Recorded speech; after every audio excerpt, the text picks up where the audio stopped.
Vertrauen, Würde, Respekt, Haltung, Anstand. Worte von gestern? Vokabeln, die das Management nicht braucht? Na dann, herzlich willkommen im Deutschland der 20er Jahre. Willkommen beim Management-Kanal mit Haltung. Unser heutiges Thema lautet vom Lagerfeuer zum Teelicht. Bevor wir aber mit unserer heutigen Runde beginnen, vergessen Sie nicht, unseren Kanal zu abonnieren.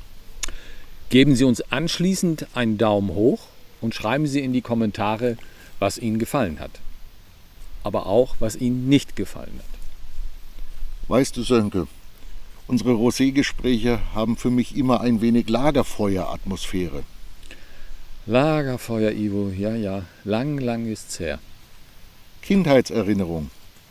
Aber früher war es üblich, dass sich der Stamm jeden Abend ums Lagerfeuer gesetzt hat, zum gegenseitigen Schutz und zum gegenseitigen Austausch der Meinung. Und was haben wir heute?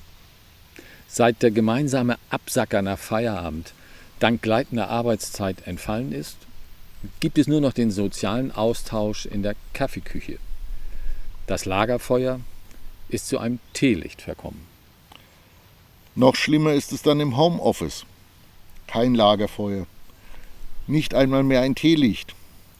Da wird es zappenduster in der Videokonferenz. Ja, das ist schlimm. Schlimm, weil das Wir verschwindet. Die Bearbeitung der Beziehungsebene entfällt.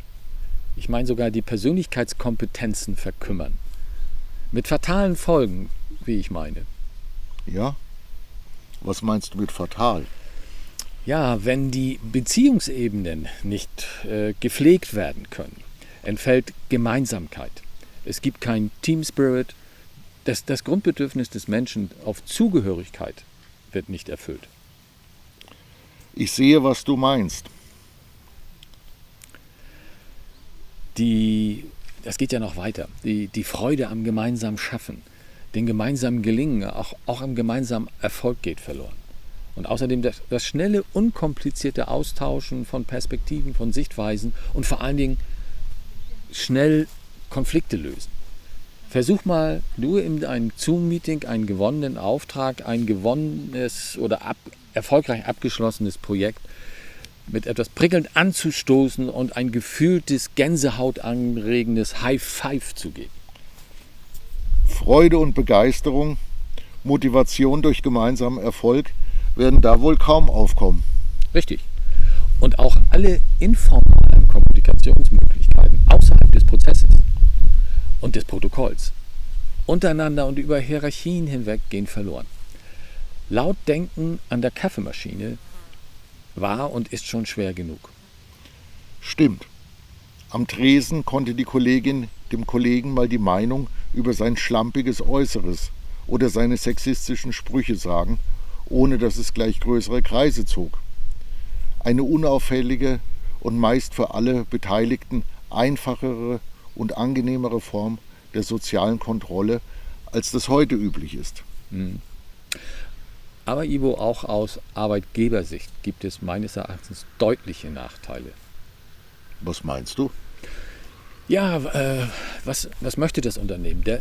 Es möchte einen Willen zur Extrameile und der geht verloren. Es wird mehr Dienst nach Vorschrift gemacht. Wenn der emotionale Bezug zum Unternehmen und zu den Kollegen verloren geht. Bei einem reinen Austausch, materielle Leistung, also sprich Arbeit gegen Geld, macht die Extrameile aus Arbeitnehmersicht keinen Sinn mehr.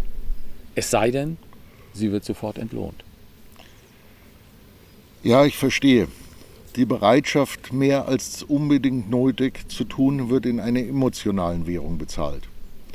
Das Unternehmen zahlt Mitarbeiterinnen und Mitarbeiter eben nicht nur in Geld, sondern auch in der Bereitstellung von Raum und Zeit für soziales Miteinander und somit für ihre jeweilige persönliche Weiterentwicklung. Ja, absolut, denke ich, sehr wichtig. Es gibt noch weitere aus Arbeitgebersicht unerwünschte Entwicklungen.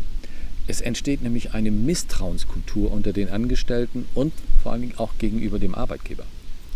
Ein Misstrauen, das auf einer emotionalen Ebene geklärt werden muss. Das kann dann wegen des Wegfalls von Austauschmöglichkeiten auf dieser Ebene nicht mehr geklärt und bereinigt werden. Absolut. Und vor allen Dingen auch das empathische Einfühlen in den Kollegen geht verloren. Wie fühlt der sich heute? Wie kann ich ihn oder sie unterstützen? Braucht er Hilfe? Ein grundsätzliches, eigennütziges Motiv der Solidarität. Wenn ich ihr heute helfe, hilft er mir morgen. Das ist die Form der Solidarität untereinander, die soziale Verbundenheit. Und die ist grundsätzlich und sollte grundsätzlich vom Management ja erwünscht sein. Emotionale Bindung und soziale Verbundenheit geht halt nicht über den Bildschirm. Im Homeoffice muss eine Ausgleichsmöglichkeit zum Ausbau und Aufbau der emotionalen und sozialen Kontakte geschaffen werden. Ja, wir müssen auch aufpassen, dass wir vor dem Bildschirm nicht verlernen, Körpersignale unserer Mitmenschen, also unserer Kollegen, richtig zu lesen und zu deuten. Es ist so, dass unsere Glaubwürdigkeit in der Kommunikation wird nur zu ungefähr 7% durch Worte und Inhalte bestimmt. 38%, also fast 40%, werden durch Stimme und Tonfall erzeugt und über die Hälfte, 55%, durch nonverbale Signale, also Mimik, Körpersprache, Haltung. Wie soll ich wissen, was du meinst, wenn ich nur höre, was du sagst? Meinst du, Sönke, dass unsere Glaubwürdigkeit vor dem Bildschirm leidet? Nein, das glaube ich nicht. Aber es bedarf wesentlich mehr Anstrengung, vor allen Dingen verbaler Anstrengung, um den Kommunikationspartner zu überzeugen und Vertrauen aufzubauen. Eine Videokonferenz ist ja auch eine Selbstbetrachtung im Spiegel, da wir unser eigenes Videobild sehen. Daher verhalten wir uns eben anders als im normalen Gespräch. Die Authentizität, die wir brauchen, geht verloren. Wenn der eigene Auftritt unbewusst oder bewusst zur Inszenierung wird. Ja, und unsichere Menschen werden schnell durch das eigene Videobild verunsichert. Insbesondere da es häufig nicht gespiegelt ist und dadurch das eigene Gesicht nicht vertraut wirkt. Wir kennen unser eigenes Gesicht halt hauptsächlich aus dem Spiegel.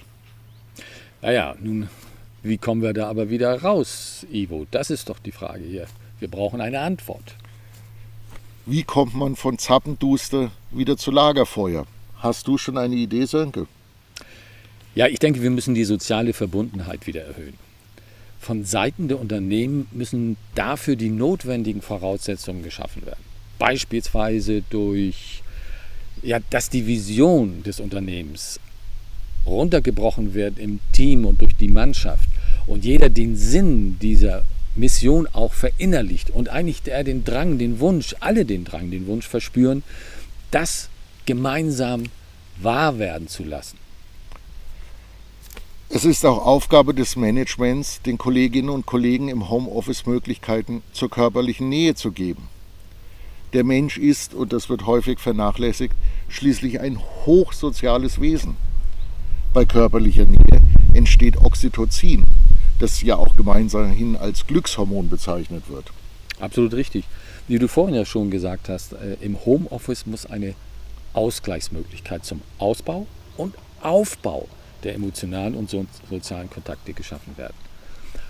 Das bedeutet aber auch auf der anderen Seite, dass die Mitarbeiter, die Kolleginnen und Kollegen genauso bereit sein müssen, Freizeit für das Neuanfachen des Lagerfeuers zu investieren. Beispielsweise bei einem Grillfest, Afterwork-Party oder ganz banal bei einer Wanderung.